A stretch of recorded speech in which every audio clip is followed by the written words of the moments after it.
négocier pour jouer, jouer pour négocier, ou le contraire. Donc c'est un petit tip aussi que je donne aux étudiants éventuellement qui nous regardent. Ce genre d'astuce peut faire un barrage d'illusions dans une copie et faire croire que l'on a problématisé son propos. Mais alors plus sérieusement, je vais vous parler de négociation et je ne vais pas forcément rentrer par la dimension de la mécanique de la négociation. Alors avant de jouer, avant même de jouer, il faut s'entendre. Choisir le jeu, choisir le ton, les règles implicites. Ce petit accord préalable, souvent invisible, est déjà une négociation. Un premier pas dans le cercle magique du jeu. Et dans ce simple geste, quelque chose d'essentiel se dit. Jouer, c'est chercher à cohabiter. Dans la chronique sur l'osium, nous parlions du temps libéré, du temps gratuit, de la suspension nécessaire pour penser, pour apprendre. Et ça, vraiment dans un contexte sans aucun intérêt, gratuitement. Je vais défendre la thèse que la négociation est d'une certaine manière son mouvement non pas opposé, mais complémentaire. La négociation, c'est l'osium en acte. Le moment où l'on remet ce temps réfléchi dans le monde parmi les autres. Là où l'osium nous rend disponible, la négociation nous engage. Et le jeu, lui, relie les deux. Il nous apprend à agir tout en gardant l'esprit ouvert. Je vais mobiliser tour à tour les sciences économiques, la psychologie, également le game design, la philosophie, les sciences de l'éducation pour pouvoir essayer de soutenir cette idée. Alors commençons avec nos chers amis économistes qui ont évidemment beaucoup produit sur la question de la théorie du jeu. Et cette théorie du jeu, on la présente souvent et on la réduit peut-être à de l'économétrie, à de la microéconomie dans un domaine mathématique, abstrait, froid. Alors la théorie des jeux, c'est quoi? En théorie des jeux, on parle de rationalité des acteurs qui vont estimer leurs gains et agir en fonction de ce qu'ils peuvent avoir. Et il y a quelque chose qui revient souvent en théorie des jeux, c'est cette idée du jeu à somme nulle. Donc un jeu à somme nulle, c'est lorsqu'un gain pour un joueur correspond exactement à une perte équivalente pour l'autre. Donc c'est le cas typique des échecs. Si je gagne, plus 1 pour moi. Si tu perds, moins 1 pour toi. La somme des deux est égale au poker. Voilà, est égale à 0. Et si c'est un match nul, c'est pour ça que j'ai pris l'exemple des échecs, parce qu'il y a des nuls, au poker il y en a moins, et bien en fait ça fait partie nulle, 0-0.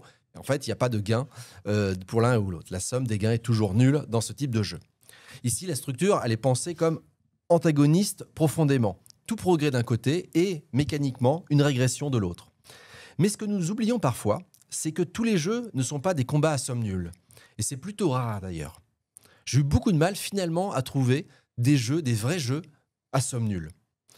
Dans les jeux coopératifs ou créatifs, évidemment, on ne gagne pas contre quelqu'un, on gagne souvent avec, et on ne gagne pas évidemment parce que l'autre perd. Mais même dans des jeux compétitifs, j'ai du mal, moi, à imaginer des jeux à somme nulle, pure et parfaite. Aux échecs que je connais bien, y compris le perdant, il a un gain parce qu'il a appris de la partie. Il a peut-être même appris davantage que celui qui a gagné. Et ce qui fait que le gain n'est peut-être pas à réduire à la victoire. Et il y a des gains aussi implicites, esthétiques parfois, où une très belle défaite peut donner quand même l'occasion d'une réjouissance, d'un plaisir intellectuel à avoir vécu ou subi une situation. On joue finalement ensemble et nous gagnons ensemble. Et peut-être que l'un des deux sera déclaré vainqueur, mais c'est peut-être réducteur de penser les gains uniquement dans cette perspective, finalement très mathématique. Dans une autre perspective, plus psychologique, alors j'ai souvenir d'une partie de Pandémie, qui n'était pas avec vous, je ne vais nommer personne. C'était avec des étudiants que j'avais fait jouer à cette partie de Pandémie. C'était à l'époque où un peu bêtement, j'imaginais que les jeux coopératifs pouvaient porter en eux, justement, ces principes d'avoir des négociations qui étaient un peu pure et parfaite. Vu que c'est un jeu coopératif, ça va bien se passer, les négociations vont être intéressantes. Or, dans ce jeu de Pandémie, j'ai souvenir qu'un joueur un peu de dynamique, on va l'appeler comme ça, au bout d'un moment, imposait sa stratégie. Et j'ai souvenir vraiment de dire, non, si on fait ça, si on fait ce que tu veux faire avec ton personnage, on perd, on est foutu. Je connais le jeu, il va y avoir une carte qui va sortir, on est mort. Ce qui fait que ils ont suivi ce joueur, mais la partie s'est éteinte. Elle est devenue muette. Triste. Et finalement, il n'y avait plus que lui qui, à la fin, disait bon, toi, tu te déplaces là, toi, tu vas faire ci et ça. Et j'ai souvenir, et c'est surtout ça qui m'intéresse, qu'une des joueuses qui était ici, puisqu'il y a toujours des effets de genre dans ces choses-là, et disait, bon, à la fin, on un peu en bougonnant, ouais, on a gagné, mais j'aurais préféré perdre à ma façon. Et je pense que là, tout est dit. Tout est dit parce que, quelque part, la négociation, elle est certainement, on l'a supprimée dans ce jeu-là. Et donc, en psychologie, il y a tout un champ et des articles vraiment très intéressants que l'on mettra en description autour du jeu de l'ultimatum. Et donc, c'est ce qu'on étudie ici, c'est dans ces typologies de jeux un petit peu particuliers. Les psychologues ils aiment bien le dilemme du prisonnier, qui est plus connu. Bah, là, il y a le jeu de l'ultimatum. Et ici, ce qu'on observe dans ce jeu-là, quand on a un ultimatum ou une pression qui est mise à faire quelque chose, eh bien, les humains, nous dit cette théorie, les humains rejettent les offres injustes, même quand ça les pénalise eux-mêmes. En d'autres termes, la justice perçue compte plus que le gain. Donc dans le jeu, comme dans la vie, quelque part aussi, des fois, ça nous arrive.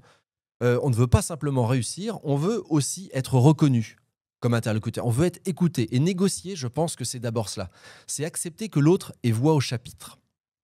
Et ça me fait glisser vers la philosophie, vers Paul Ricoeur, vers Hannah Arendt. Ricoeur rappelait que le juste n'est pas l'égalité parfaite, mais l'accord viable, ce qui permet aux libertés de coexister. C'est ça, selon lui, l'idée de justice. Et Hannah Arendt, elle, qui évidemment a beaucoup réfléchi sur les questions de démocratie, de totalitarisme, elle voyait dans la parole partagée l'essence de l'action humaine. C'est dans le dialogue que nous existons les uns pour les autres. Et le jeu est ainsi une petite scène de cette politique du quotidien. Personne n'y possède la vérité. Chacun y cherche à faire tenir ensemble ses arguments dans un monde commun. Et c'est ça le sens profond, je pense, de la négociation. Le compromis. Ne pas renoncer, mais habiter le désaccord.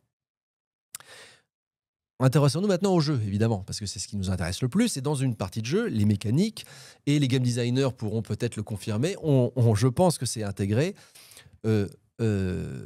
Concevoir un jeu, c'est négocier avec la liberté qu'on va laisser aux joueurs. S'il y a trop de règles, eh bien, ça va étouffer le joueur. S'il n'y a pas assez de règles, ça va manquer de cadre, et du coup, on va perdre nos joueurs. Et c'est intéressant de voir quels espaces de négociation le game design peut créer. Et ils sont très nombreux. Ce n'est pas simplement le fait d'échanger des biens les uns contre les autres, comme dans les colons de Catane. Diplomatie, c'est un jeu vraiment où la négociation est un moteur central. Vous avez ici, quelque part, je crois, Mega Empires, qui reprend ces logiques de négociation qui sont vraiment au cœur du gameplay. Et ici, le gameplay central est autour de la négociation comme parole donnée et la valeur que l'on va donner à ces engagements-là. Route, ici, il y a cette coexistence quelque part qui peut s'établir dans un monde asymétrique. Hégémonie, qui est également derrière, qui est juste derrière moi.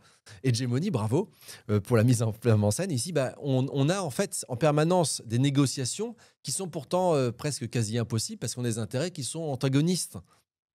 Et pour autant, le game designer crée ces conditions-là. Et le game designer, je pense, quand il cherche à faire un jeu véritable, il ne cherche pas à imposer dans ses règles une conduite morale. Une conduite en disant c'est comme ça qu'il faudra jouer. Il va créer les conditions pour que les joueurs inventent et soient créatifs et prennent possession et qu'ils négocient eux-mêmes avec, entre eux, avec les règles, la façon dont ils vont jouer. C'est ça qui m'intéresse et chaque partie, quelque part, devient une discussion. Donc, les joueurs les uns avec les autres, avec le jeu. Et même parfois, on a ces discussions avec soi-même lorsqu'on est en train de jouer. Et ce qui est formidable, c'est que dans la classe, c'est un peu la même chose. Enseigner par le jeu, c'est accepter l'apprentissage comme négociation. Une négociation qui est continue. Et s'il y a des enseignants, ils doivent savoir que la négociation est un élément central dans l'activité professionnelle. Entre le cadre que l'on s'est fixé et la liberté d'explorer, entre le temps prévu et les éléments imprévus, il y a en permanence de la négociation.